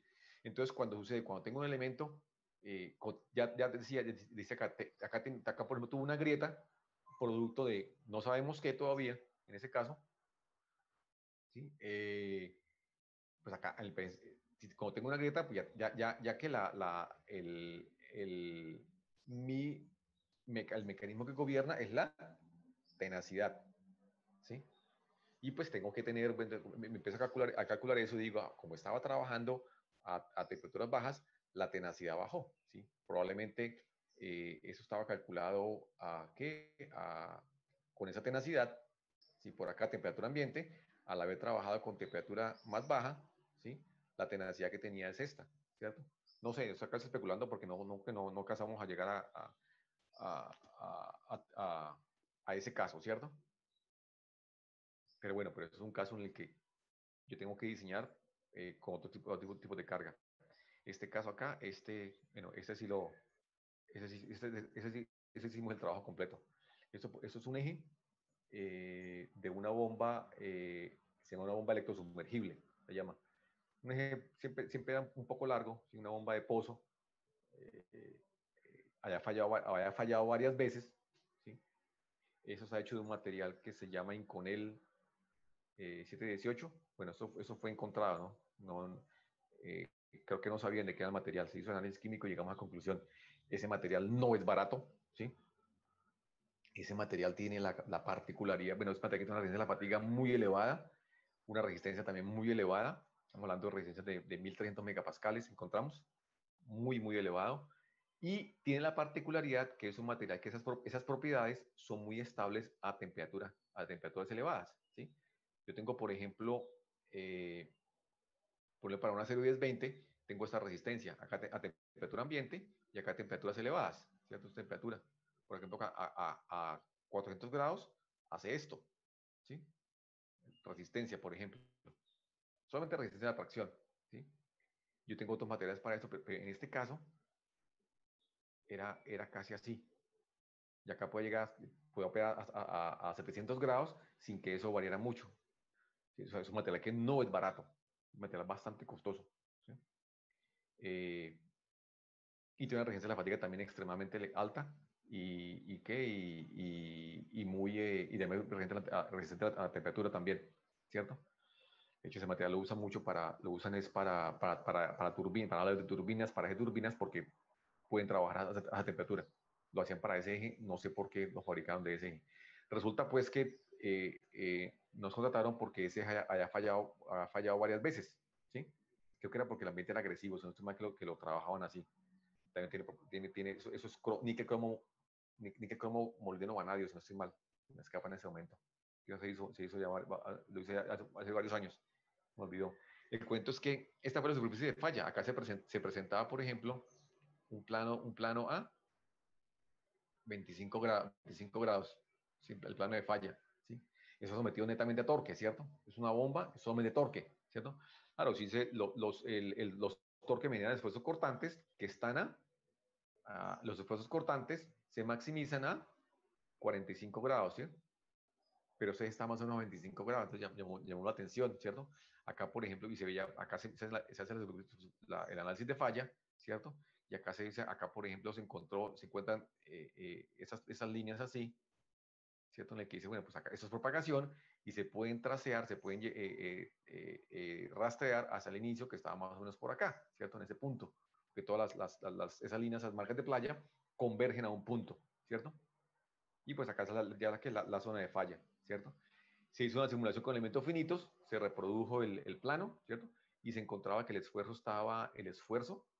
¿sí? Para las condiciones de carga, ¿sí? Ese torque aplicado no estaba en el punto de falla, estaba más o menos, o sea, si esta es la superficie de falla que está en ese plano, el torque está más o menos por acá. Voy a hacerle otro color que no se está viendo. ¿Sí? El torque está, el corante máximo está por acá. Epa, ¿qué pasó? El esfuerzo máximo acordante está en este plano, ¿sí? Acá, ¿sí? Pero el esfuerzo, el punto de falla estuvo por acá, ¿sí? Nos llamó atención. Pues resulta, ¿sí? Yo no coloqué esa. Resulta que encontramos unas marcas acá, extrañas, ¿sí?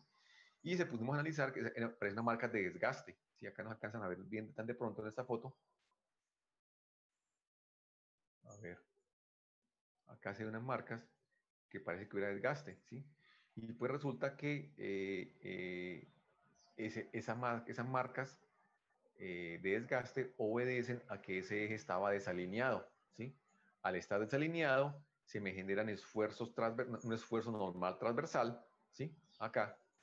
Eso significa que es como si yo estuviera aplicando una fuerza, ¿sí? En ese sentido, eso me genera flexión.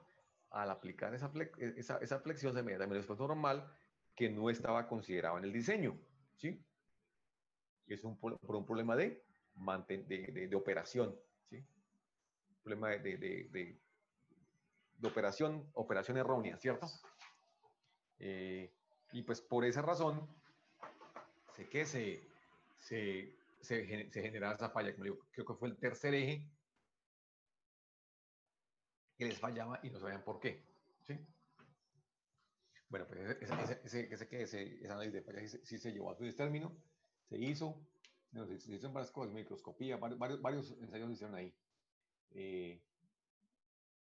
Se cobró algún dinero por eso y también lo presentamos para un congreso en Cuba. Dime, Carlos Andrés. Profe, pero la falla se daba por un mal montaje o sea, se alinearon mal la parte de rodamientos o por un exceso de carga. No, exceso de carga no. Exceso de carga, porque, o sea, claro, o sea, esto tiene un poquito más de profundidad de lo que alcanzamos a hablar acá, pero mira, por ejemplo, por la carga estática, la carga dinámica, ¿sí? El mayor esfuerzo estaba acá en esta zona, ¿cierto? Acá, ¿sí? En la transición entre el estriado y el eje, ¿cierto? Igual, ese estriado está calculado para que soporte el esfuerzo, ¿cierto? Entonces el mayor esfuerzo estaba acá en la punta, en ese cambio de sección. La falla no se presentaba ahí. Si la falla se presenta acá, dice, bueno, ahí hubo mal y las condiciones de operación, ¿cierto? Por ejemplo, se intenta mirar, por ejemplo, los registros de corriente y velocidad, por ejemplo, se mira por el motor, a qué velocidad trabaja, el proceso, va a decir, bueno, con esos valores de torque y velocidad, de potencia, yo calculo el torque que está trabajando y la velocidad, ¿cierto? Entonces con ese torque puedo calcular el esfuerzo cortante a que está sometido, ¿sí? Y de acuerdo a la velocidad puedo calcular, y a los registros de carga si existen, puedo calcular el número de ciclos a que eso puede fallar, ¿cierto? Entonces, pero con ese análisis estático y dinámico, me dice que no falla por las condiciones, o sea, que estaba bien diseñado, ¿sí? O que estaba trabajando los parámetros de trabajo no me hicieron que fallara, ¿sí? De trabajo normal, para lo que estaba calculado, ¿sí? Al encontrar acá estas marcas de rozamiento, ¿sí? Que no debían aparecer, eso me indicaba que eso me estaba generando acá un esfuerzo normal para el que eso no estaba calculado, ¿sí? Ahora, ¿por qué sucedía eso? No sabemos, pero no entregamos el reporte y entregamos, mire, acá hay una marca de rozamiento que me indican que eso puede estar desalineado, ¿sí? No sé por qué, sea porque de pronto haya el rodamiento esté malo, de pronto cambian el eje y no cambia el rodamiento, de pronto el portarrodamiento esté corrido, ¿sí? No sé, no, hasta allá no llegamos porque pues son cosas a las que uno muchas veces no tiene acceso, ¿sí? O sea, la causa raíz la determinaron fue ellos allá. Sí, nosotros hicimos el análisis y dijimos, mire, eso no falla Okay. por operación normal. La operación normal no es la causa, ¿sí? La causa debe ser por un desalineamiento, es la causa más probable, ¿sí?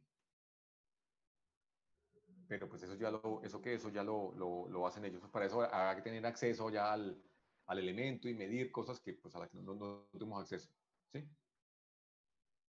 ¿De acuerdo? Digo, son cosas Okay. son cosas que muchas veces suceden en operación, ¿cierto? En operación de mantenimiento y pues algunas veces se hacen cosas que se hacen ahí en la organización o muchas otras veces se contrata a alguien externo para hacerlo, ¿cierto? Pues yo ya he hecho esos trabajos ya varias veces en el que pues, lo contratan a uno externamente para hacer esos análisis, ¿cierto? ¿De acuerdo? Bueno. Miremos algo de esta fatiga, cómo ha evolucionado esta fatiga, que alcanzamos a cubrir esa parte rápidamente. Cuando comenzó la revolución industrial, alrededor del siglo, final, bueno, 1800 más o menos, o antecitos, pues se encontró que se puedan trabajar a velocidades mayores, a potencias mayores, con la máquina de vapor, se pasaba de tener caballos animales como el elemento motriz a tener ya otro elemento motriz como por ejemplo la máquina de vapor. Entonces tenían mayores velocidades y se tenían mayores potencias, ¿cierto? Entonces ahí cuando empezaron a aplicarse métodos de cálculo ¿para qué? Para dimensionar esos elementos de una forma apropiada. Se conocía, por ejemplo, ¿cierto? Se conocía ya algunas teorías que lo que son urgencias de materiales, conocer que el esfuerzo era P sobre A, ¿cierto? El esfuerzo en la época axial, P sobre A, que el esfuerzo por cortante era TC sobre J, que el esfuerzo por flexión era MC sobre I, ¿cierto? Eso se conocía, ¿cierto? Bueno, no recuerdo esto exactamente, pero estoy seguro de este y de este, ¿cierto? MC sobre I, ya se conocían en esas épocas. Este no recuerdo exactamente, ¿cierto? Bueno, entonces ya esos elementos se dimensionaban con esas teorías, ¿cierto? Yo calculaba un eje, ¿cierto? Establecía las cargas, ¿sí? Y decía, bueno, yo hacía ensayos y calculaba, y decía, bueno, entonces yo dimensionaba ese eje de acuerdo a eso, ¿no? ¿De acuerdo? O se dimensionaba a ojo, ¿no? Por experiencia, decía, bueno, esto más o menos va a traer tantas personas, este peso, no sé qué, pongámosle esta dimensión de este material, ¿cierto? Listo. Y está calculado y funcionaba, ¿cierto? Pero sucedía que pues, los elementos, después de un tiempo de servicio, los elementos fallaban, ¿cierto?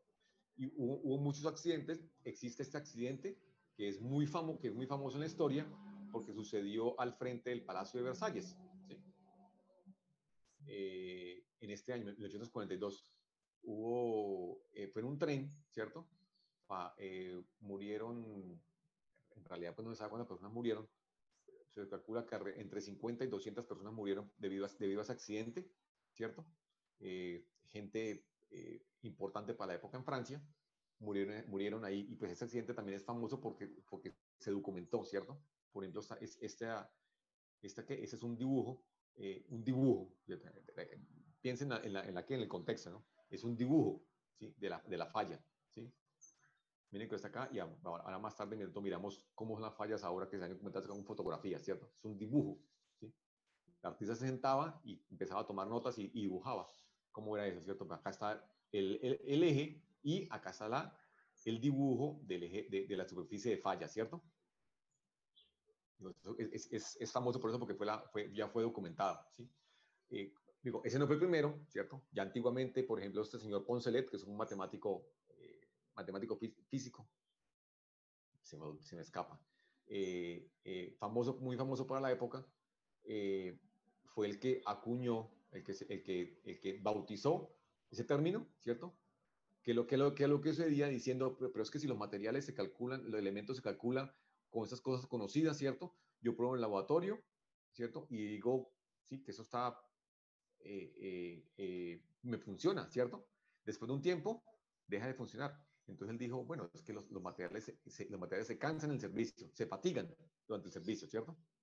Le digo, hay muchos más accidentes, ¿cierto? Pero pues este es muy famoso, ¿sí? Para la época, ¿listo? Entonces más o menos alrededor de 1850, un ingeniero alemán, August Wohler, él empezó a trabajar, él trabajaba en ejes de ferrocarril para minas y extrayendo carbón, pues ese fenómeno también era común ahí en esas épocas, en esos componentes, pero pues que ahí pues si fallaba un vagón de carga de carbón, pues no era tan trágico como si fallara un eje de un tren de pasajeros, ¿cierto? Entonces se puso a estudiar eso, se puso a hacer muchos ensayos, ¿cierto?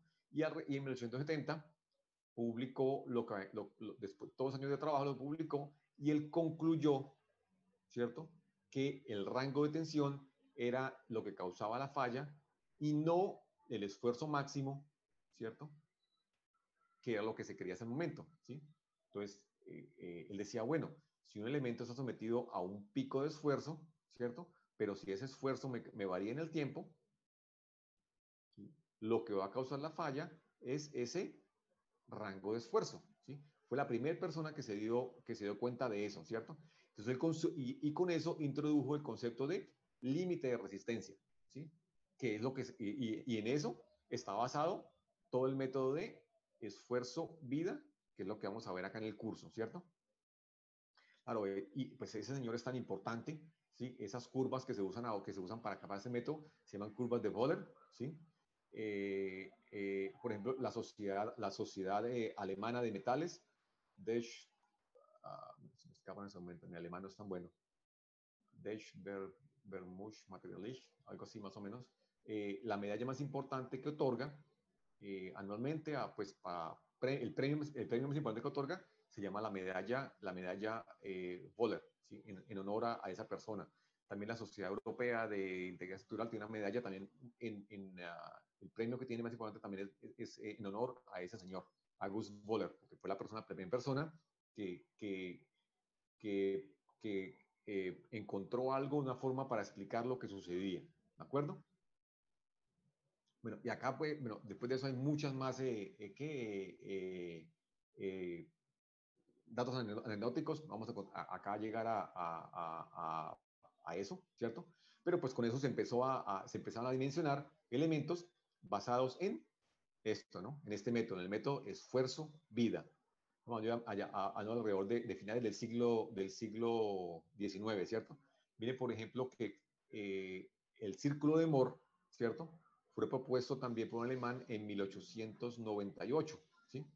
O sea, un método para calcular cargas biaxiales fue propuesto después de un método para estimar cargas por fatiga uniaxiales. ¿Sí? El círculo de Moore es un método para calcular cargas equivalentes biaxiales estáticas, ¿cierto? 20 años, o casi 30 años antes, se propuso un método para calcular cargas uniaxiales por alternativas, ¿sí? Miren el contexto histórico y la importancia de eso, ¿cierto? Bueno, Segunda Guerra Mundial, 70 años después, ¿sí? Estados Unidos no entraba a la guerra, no sé qué lo habla, pero ellos producían por ejemplo, en esta época ellos no estaban en la guerra, pero producían armas, producían, por ejemplo, barcos, producían tanques, producían aviones que se los vendían a los aliados. Inglaterra, por ejemplo, ¿cierto? Inglaterra no daba abasto produciendo, los americanos entraban al negocio de producir barcos de guerra, ¿cierto?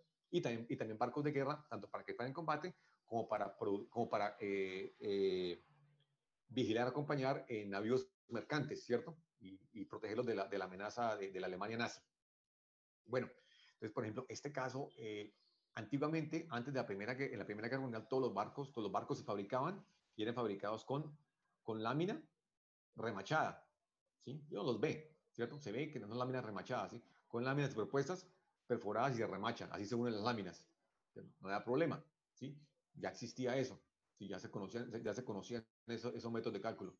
Acá, pues, eso demoraba mucho más.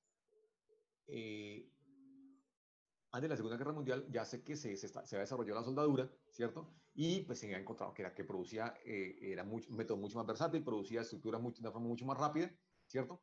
Entonces se comienzan a producir elementos soldados, componentes soldados, productos soldados. Es muy famoso este caso de estos barcos, los barcos Libertad, que se producía, por ejemplo, un barco por semana, ¿sí? En los astilleros. Pero se encontraba, por ejemplo, que muchas veces los barcos se partían así. Es una fotografía de cómo se partían esos barcos. Se partían, por ejemplo, en puerto, en el astillero se partían así, ¿cierto? No se sabía por qué. Entonces se producían barcos con mucha velocidad, pero no se sabía por qué fallaban, ¿cierto? Después se dio cuenta que la tenacidad, que por ejemplo se producía, ese barco por ejemplo, se producía en mayo, en julio, en el verano, zarpaba el barco, ya en noviembre la temperatura del Atlántico Norte bajaba por debajo de 0 grados, y pues ahí entraba la tenacidad a trabajar y fallaban por tenacidad, ¿cierto? ¿Por qué? Porque la soldadura producía una cantidad de problemas metalúrgicos que no eran conocidos en la época, ¿cierto? Entonces ahí entraban, bueno, eso falla así, miremos a ver cómo se puede atacar ese problema que ya es conocido, ¿cierto? Por ejemplo, acá en 1954-55, ¿cierto? Antiguamente todos los aviones que existían eran aviones de hélice, ¿cierto? Este avión, desde acá, fue el primer avión comercial jet, ¿sí? Era inglés, ¿sí? Bueno, con todos los problemas, el desastre de la Segunda Guerra Mundial, pues ellos usaron todo ese aparato productivo y toda esa ciencia que van desarrollando en la Segunda Guerra Mundial, y se produjo el primer jet, ¿sí? El primer jet fue inglés, ¿sí? Era el primer jet comercial. Resulta, y pues era famosísimo porque, bueno, pues tenía mucha más autonomía de vuelo, era mucho más rápido, ¿sí? Digamos, un avión de hélice puede volar a 300 kilómetros por hora. Estos jets pueden volar a 700, 800 kilómetros por hora. O sea, el tiempo de conexión entre puntos era mucho menor, ¿cierto? Entonces fue muy famoso. Resulta que ese jet tan famoso que era y dominaba el mercado, hubo una serie de accidentes entre el 54 y el 55 que son extremadamente famosos en la industria aeronáutica, porque el avión literalmente se partía en el aire y sin saber por qué. Algo parecido como lo que sucedió con lo que sucedió con el 737 MAX, ¿sí? Pero no tan catastrófico. Pues se hizo una reconstrucción de ese accidente, ahí se encuentran fotografías de uno que se pudo recuperar, y se encontró que esto fallaba porque la cabina presurizada fallaba en una ventana, ¿cierto? Cuyo extremo era demasiado, el radio de curvatura ahí era demasiado angular, ¿cierto? A pesar de que ya se conocía eso, para la época, no se conocía que cuando la cabina era presurizada, o sea que en el momento que está en tierra, claro, tiene presión externa igual a la presión interna, no hay problema. En el momento que se cierra y asciende, ¿qué le sucede a la presión?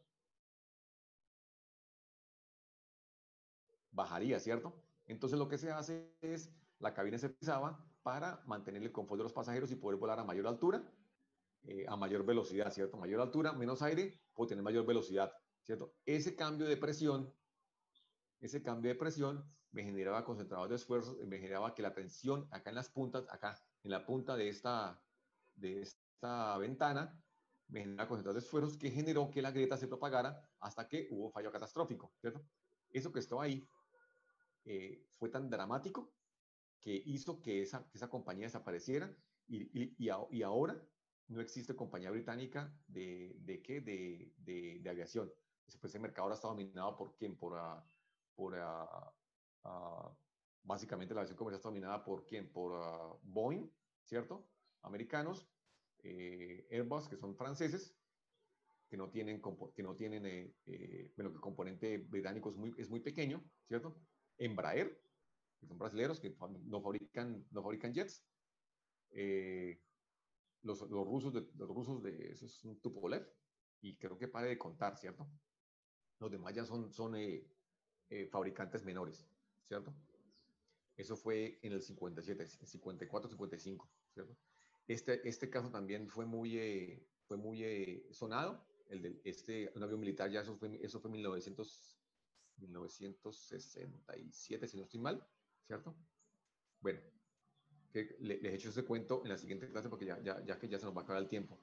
Pero resulta que de aquí a acá, pues ya se sabía qué pasaba, entonces establecieron métodos de inspección, ¿cierto? Para esos concentrados de esfuerzo, ¿cierto? Entonces dejemos acá con esa historia y que para mirar cómo ha evolucionado, ¿cierto? Y mirar cómo o sea, que hasta el día de hoy, ¿cierto? Siguen existiendo fallas, ¿sí? Por ejemplo, si ustedes buscan, por ejemplo, busquen este video, ¿cierto? Se ve cómo, pues ese fue captado en video, este video es un video muy reciente, cómo, por ejemplo, se presentan fallas todavía por esfuerzos alternativos. Claro que en este caso acá les adelanto, búsquenlo en YouTube, está o sea, en este caso se presentan esfuerzos, pero fallas por una combinación de esfuerzos en diferentes planos, pero que tienen ángulo de fase, ¿sí? Yo grafico esto acá, voy a ver acá esfuerzo normal, por ejemplo, y aquí voy a ver esfuerzo cortante. Son esfuerzos que no están en fase, ¿cierto? Para eso existen métodos de cálculo, pero no son tan probados todavía, ¿cierto? Cuando existen grietas, no existen métodos de cálculo para eso, ¿sí? Entonces, son elementos son cosas que todavía existen, ¿cierto? Casos que se presentan y pues para los cuales tenemos que tener métodos de cálculo para evitar que esos mecanismos de falla se produzcan, ¿de acuerdo? Bueno, dejemos ahí, ¿sí? Voy a prender la cámara para despedirnos. Dejemos aquí y continuamos el lunes, a no ser el miércoles, el lunes festivo. ¿Alguien tiene alguna pregunta, inquietud? ¿Profe, la clase del lunes se repone o no? No, porque es festivo. El lunes es festivo. Sí, yo sé, pero es que creo que salió un comunicado y yo tengo clase ese día. Uy, no sé. No sé. Envía el comunicado por la plataforma. Profe, lo que pasa es por la plataforma Zoom, ya, o sea, que no vamos a poder reponerlo, o va a ser muy complicado reponerlo en otra fecha o en otras horas, pues precisamente por la plataforma Zoom. Ok. La verdad, había asumido que no había clase, honestamente. Déjame mirar, yo pregunto y le mando un correo, ¿entendido? Un correo para la plataforma. Listo, ¿Listo? Listo, Gracias, porque en realidad no sabía. Listo, muchas gracias. Entonces dejemos aquí y continuaríamos o el lunes o el miércoles. ¿Les parece? Listo, bro. Listo, Listo, profe. Listo, sí, señor. Descansen. Gracias, hasta luego. Gracias. Listo, chao, chao.